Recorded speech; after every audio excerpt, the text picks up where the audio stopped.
Hello everyone, welcome back to my channel exam success mantra. और आज हम DElEd second year की अपनी नेक्स्ट क्लास लेने वाले हैं जो यूनिट फर्स्ट से है।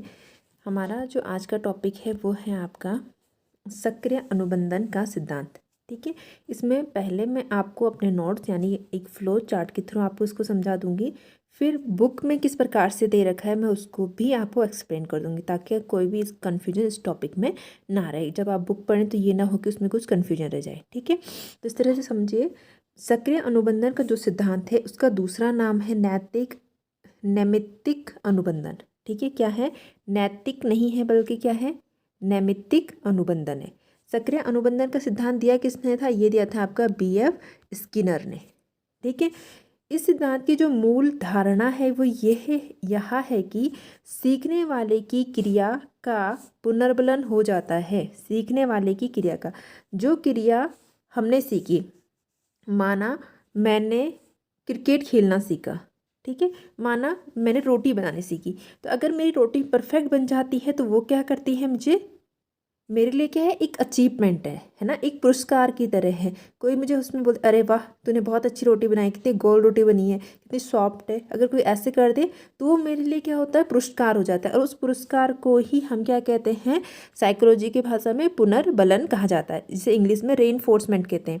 यानी कि सीखने वाले की क्रिया, जो क्रिया हमने सीखी, मैंने क्या सीखी, रोटी बनाना सीखी, उस क्रिया का क्या हो जाता है, पुनर्बलन हो जाता है। वो क्रिया एक तरह से उसके लिए क्या करती है, पुरस्कार का काम करती है, जब हम उस क्रिया को क्या कर लेते हैं, कंप्लीट सीख लेते हैं। ठीक है, और ये कब होता है, हम कब कोई क्रिया सीख पाएंगे, जब हम किसी वातावरण में क्या होते हैं, सक्रिय होते हैं। अगर मैं सोचूं कि मैं क्या करूं, रोटी बनाना सीख जाऊं, लेकिन मैं क्या किचन में जाना ही नहीं चाहती, मैं आटे में हाथ लगाना ही नहीं चाहती, क्या मैं सीख पाऊंगी? नहीं, मुझे उसके लिए क्या होना पड़ेगा, एक्टिव होना पड़ेगा। मीन्स दैट मुझे किचन में जाना पड़ेगा, आटा गूंदना पड़ेगा, है ना, रोटी बनाने की कोशिश करनी पड़ेगी, तब जाके मैं क्या करूँगी, रोटी बनाना सीख पाऊंगी। तो यही वो कहना चाहता है कि यह स्थिति किसी वातावरण में क्रियाशील होने पर उत्पन्न होती है। जब हम किसी वातावरण में क्या होते हैं, क्रियाशील होते हैं, एक्टिव होते हैं, तब जाके हम कोई भी काम को सीख पाते हैं, और वो काम हमारे लिए क्या करता है, पुनर्बलन यानी कि हमारे लिए पुरस्कार का काम करता है। आई इतनी बात समझ? आगे बढ़ते हैं। अभिप्रेरणा, अभिप्रेरणा का कारण अधिगम, अधिगम क्रियाशील होता है। अभिप्रेरणा समझिए पहले, अभिप्रेरणा मतलब मोटिवेट होना। जैसे कि मैं रोटी बनाने के लिए मोटिवेट हूँ, मैं बनाना चाहती हूँ, रीजन कुछ भी हो सकता है, मैं अपनी मम्मी को देखती हूँ इसलिए मुझे अच्छा लगता है ना, जो भी रीजन हो सकता है, सबके अलग अलग रीजन हो सकते हैं मोटिवेट होने का। तो अभिप्रेरणा मतलब मैं मोटिवेट, और मोटिवेट का इस, जब हम मोटिवेट होते तो इसी के कारण क्या होता है, हमारा अधिगम क्रियाशील होता है। अधिगम मतलब हम जो भी सीख रहे हैं, अधिगम का मतलब कई बार हम क्या होता है, सिर्फ पढ़ाई से लेते हैं, लेकिन यहाँ अधिगम का मतलब सिर्फ पढ़ाई से ना होकर जो भी क्रिया हम सीख रहे हैं, जो भी चीज़ हम सीखते हैं, जो भी व्यवहार में, अधिगम मतलब हमारे व्यवहार में जब परिवर्तन आता है। तो जैसे रोटी बनाने पहले मुझे नहीं आती थी, मैंने सीखी तो अब आ गई, तो मेरे क्या है, व्यवहार में, मेरे व्यवहार में क्या है, वो परिवर्तन है। तो अभिप्रेरणा के कारण ही क्या होते हैं, अधिगम सक्रिय हो पाता। अगर हम मोटिवेट हैं तो हम उस क्रिया को बार बार करेंगे, इससे हमारा अधिगम क्या होता है, सक्रिय होगा, हम जल्दी सीख जाएंगे। लेकिन अगर कोई मुझे ज़बरदस्ती रोटी बनाने के लिए जा जा जा जा बना बना सीख सीख, तुझे सीखना है, तू लड़की है तुझे सीखना पड़ेगा, इस तरह से बोले, तो मैं नहीं करूँ, मैं जाऊँगी मन मार के जाऊँगी, या टाल मटोली करूँगी, या नहीं जाने के कुछ ना कुछ बहाने ढूंढूंगी, तो वहाँ पर करूँगी भी, लेकिन क्या हो सकता है, मैं फिजिकली वहाँ पे एक्टिव हूँ लेकिन मेंटली एक्टिव ही नहीं हूँ वहाँ पे, तो उससे क्या होगा, मेरा अधिगम जो है वहाँ पे क्या नहीं हो पाएगा, सक्रिय नहीं हो पाएगा। ठीक है, और हम अभी प्रेरित कब होते हैं, हमें अभी प्रेरणा कब मिलता है, मोटिवेट कब होते हैं, उसके लिए कुछ ना कुछ आधार होना चाहिए, उसके लिए कोई ना कोई उद्दीपन होता है, कोई ऐसी चीज़ पक्का होगी जो हमें क्या करती, उस काम को करने के लिए क्या करती, मजबूर करती, जो हमें उस काम को करने के लिए बोलती कि नहीं तुझे ये काम करे, प्रेरणा देती है ना, इसी तरह से होता है। तो मतलब अभिप्रेरणा का जो आधार है वो क्या है, आपका उद्दीपन है, और उद्दीपन जो होती है, हम आगे क्या क्रिया करेंगे इस चीज़ को क्या करती है, नियंत्रित करती है, कंट्रोल करती है। जैसे कि मुझे रोटी बनाना है, तो मेरे लिए उद्दीपन क्या हो जाएगा, वहाँ पे रोटी जो मेरे लिए उद्दीपन की मुझे उसको बनाना है ना। तो उसके लिए मेरी क्रिया को कंट्रोल कर, उसके लिए मैं क्रिया, मैं किचन में जाऊँगी, आटा छानूंगी, आटा पानी लाऊंगी, उसे गूंथने की कोशिश करूँगी, फिर क्या रोटी बनाने की कोशिश करूँगी। तो मतलब ये उद्दीपन जो है मेरी फ्यूचर की क्रिया में क्या क्या क्रिया करने वाली है उसको क्या करता है, कंट्रोल करता है। और इसी के कारण हम क्या मोटिवेट होते हैं। और मोटिवेट अगर हम हैं तो हमारा अधिगम क्या होता है, सक्रिय होता है, क्रियाशील होता है, एक्टिव होता है। ठीक है, तो ये सब चीज़ें क्या हैं, आपस में एक दूसरे से जुड़ी हुई है। स्किनर के अनुसार, स्किनर कौन है, जिन्होंने सक्रिय अनुबंधन का सिद्धांत दिया है। स्किनर के अनुसार जो प्राणियों में दो तरह का व्यवहार होता है। पहला जो व्यवहार है उसे हम कहते हैं अनुक्रिया, और दूसरा जो व्यवहार है वो है सक्रियता। अनुक्रिया व्यवहार मतलब किसी उद्दीपन के प्रति जो हम क्रिया करते हैं, मतलब ये अनुक्रिया व्यवहार किससे संबंधित है, उद्दीपन से। मतलब ये इसको कौन कंट्रोल कर रहा है, उद्दीपन। ये किससे संबंधित है, किससे जुड़ा हुआ है, उद्दीपन से जुड़ा। लेकिन सक्रिय व्यवहार में ऐसा नहीं है। सक्रिय व्यवहार कैसे होता है, स्वतंत्र होता है ना। ऐसे समझे जैसे कि मैं पढ़ रही हूँ, तो पढ़ना मेरी मजबूरी ना हो कि मेरी इच्छा है, मुझे पढ़ना अच्छा लगता है। मैं क्या पढ़ना चाहती, मैं अभी साइकोलॉजी पढ़ना चाहती हूँ, है ना। अब फिर मुझे लगेगा कि मुझे मैथ्स पढ़नी, तो वो क्या सक्रिय क्रिया है। तो मैं कैसी उस समय स्वतंत्र हूँ। लेकिन क्या है, कल मेरा पेपर है और आज रात भर में पढ़ने बैठ गई, मतलब वहाँ पे क्या करी, मैं अनुक्रिया हूँ। कल जो पेपर है वो मुझे क्या, वो मेरे लिए उद्दीपन का काम कर रहा है कि नहीं पढ़ना है, वरना पेपर में क्या हो जाओगी, फेल हो जाओगी। तो उस कंडीशन में जब मैं पढ़ने बैठती हूँ तो वो क्या है, अनुक्रिया उद्दीपन है। लेकिन मैं जर्नली पढ़ती हूँ, कोई ज़रूरी नहीं मैं सिलेबस की किताबें पढ़ रही हूँ, मैं अपनी पसंद की कोई भी किताबें पढ़ रही हूँ, या मैं नॉर्मली पढ़ती रहती हूँ, तो वो मेरे लिए क्या है, सक्रिय। और वहाँ पे क्या हो, मैं क्या पढ़ूंगी, कब पढ़ूंगी, किस प्रकार से पढ़ूंगी, इस चीज़ के लिए क्या स्वतंत्र हूँ। मुझे कोई इंडिकेट नहीं कर रहा। अगर कल माना मैथ्स का पेपर है तो मैं मजबूर हूँ आज रात मैथ्स ही पढ़ूंगी, मैं इंग्लिश नहीं पढ़ूंगी, क्योंकि मुझे पता है अगर मैंने इंग्लिश पढ़ा तो मैं मैथ्स में फेल हो जाऊंगी, है ना। लेकिन अगर मैं प्रीवियस डे में कभी पढ़ रही हूँ, अपने मन से पढ़ रही हूँ, तो मुझे जो मन करेगा, जैसे सब्जेक्ट पढ़ने का मन करेगा, उसका जो चैप्टर पढ़ने का मन करेगा, मैं उस हिसाब से पढ़ूंगी। तो उन्होंने यही कहा है कि जो प्राणियों का व्यवहार होता है वो दो तरह का होता है, कुछ इस कंडीशन में काम करते हैं और कुछ इस कंडीशन में काम करते हैं। आई होप आप समझ पा रहे होंगे मैं क्या समझाने की कोशिश कर रही हूँ। ठीक है, आगे बढ़ते हैं, आगे बढ़े। तो जो सक्रिय होती है, सक्रियता व्यवहार होता है या सक्रिय व्यवहार होता है, अनुक्रिया की दर ही सक्रिय शक्ति की माप है। मतलब जो सक्रिय व्यवहार है इसे हम किसी पुनर्बलित या किसी जो रिफ्लेक्टिव या प्रावर्तित नियम के द्वारा इसे माप नहीं सकते। अगर हम इसको मापना चाहते हैं तो हम कोई नियम फिक्स कर दें, कोई प्रावर्तित नियम उसके द्वारा मापे, ऐसे पॉसिबल नहीं।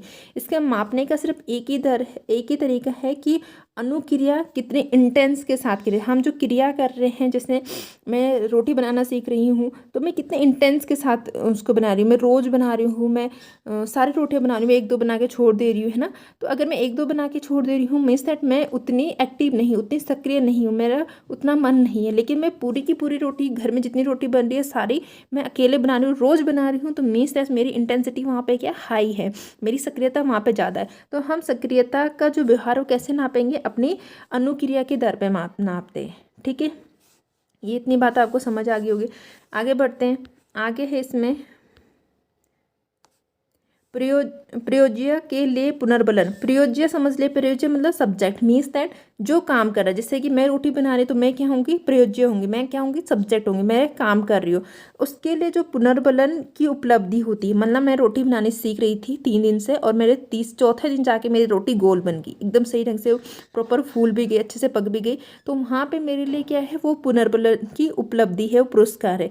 वो किस पे डिपेंड, वो पुनर्बलन किस पे डिपेंड करा मेरा, जब मैंने अनुक्रिया करी, जब मैंने 3 दिन तक लगातार प्रैक्टिस करी, 3 दिन तक लगातार अनुक्रिया करी। तो मतलब जो पुनर्बलन की उपलब्धि है वो किस पे डिपेंड करती है, वो किस पे आश्रित है, वो अनुक्रिया पे आश्रित है।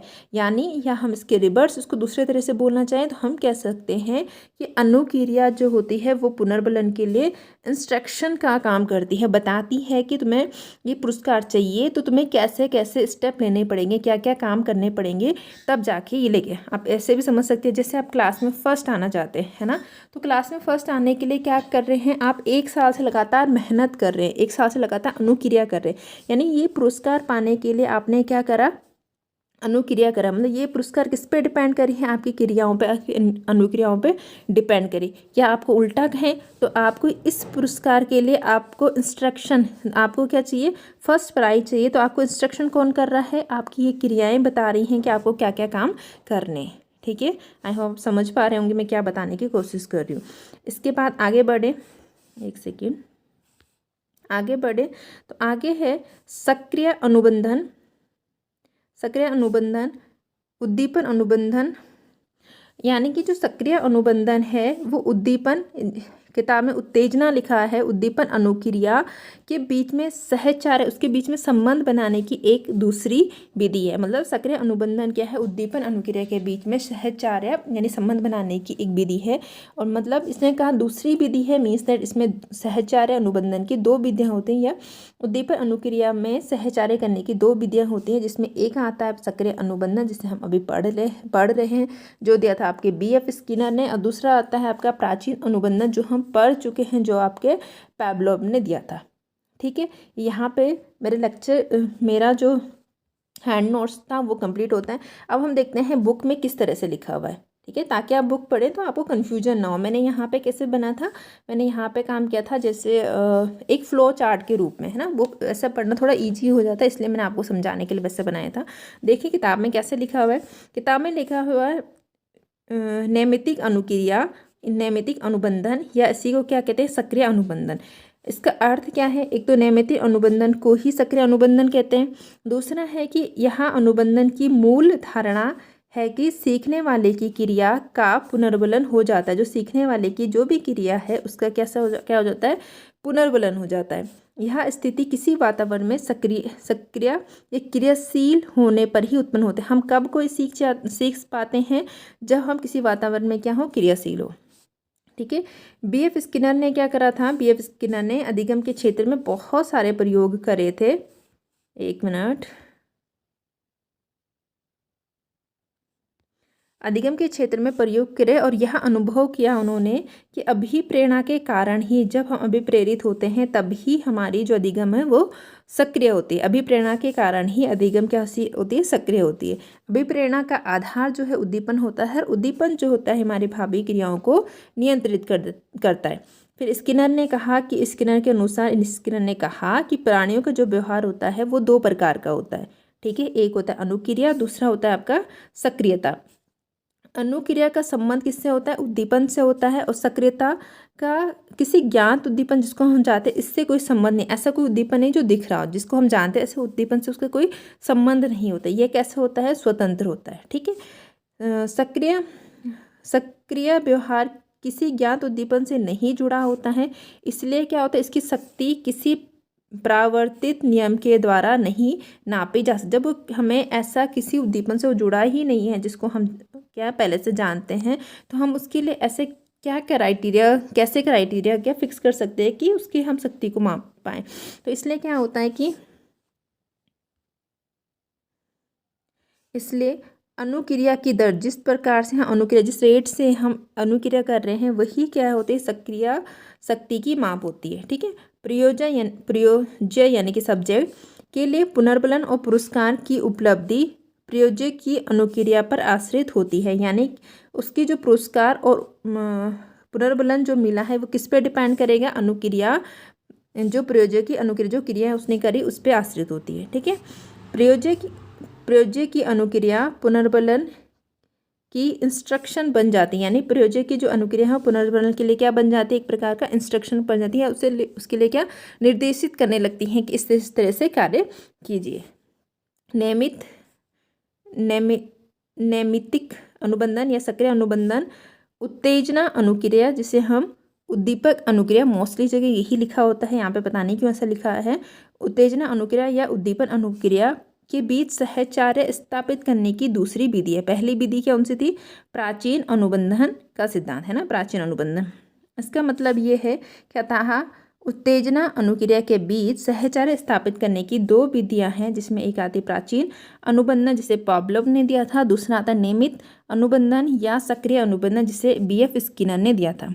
ठीक है, कल के लेक्चर में हम जानेंगे कि जो सक्रिय अनुबंधन है उसकी विशेषता क्या है। ठीक है, तो यहीं पे मैं लेक्चर को बंद करती हूँ। आपको लेक्चर पसंद आ रहे हैं तो चैनल को लाइक करें, शेयर करें, सब्सक्राइब करें और कंटिन्यू बने रहें। ठीक है, मिलते हैं अपने नेक्स्ट लेक्चर में।